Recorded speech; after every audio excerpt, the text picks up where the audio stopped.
யாகரிஷி வராக குருஜி அவர்களின் தவப்பயனால் உருவாக்கப்பட்டது என்று சொல்ல வேண்டும்.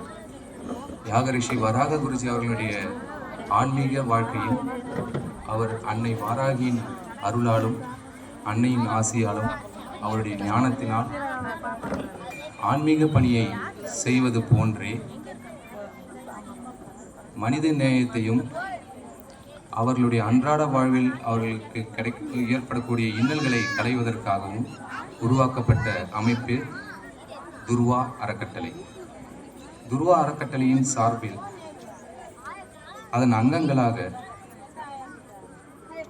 ஜீவானந்தம், அனைவருக்கும் அன்னப்பிரசாத சேவை என்பது ஒரு அடிப்படை கொள்கையாக கொண்டு அனைவரும் வயிறார உண்ண வேண்டும், எக்காரணத்தை கொண்டும் பசி பிணி என்பது இருக்கக்கூடாது என்ற ஒரு நோக்கத்திற்காக உருவாக்கப்பட்ட அன்னதான சேவை பிரதான நோக்கமாகும்.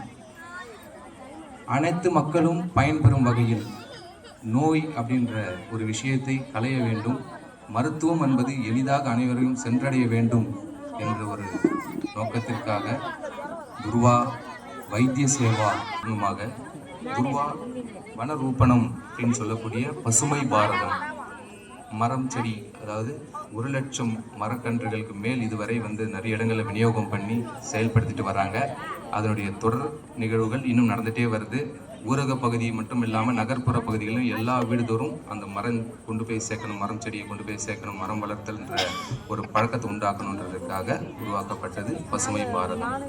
இதன் தொடர் நிகழ்வாக துர்வா வித்யாலயா இன்றைய மக்களுடைய அன்றாட வாழ்வில் எல்லாருக்கும் கிடைக்கக்கூடியது கல்வின்ற அந்த அடிப்படை வசதியில் நிறைய சிரமங்கள் எதிர்கொள்கிறாங்க.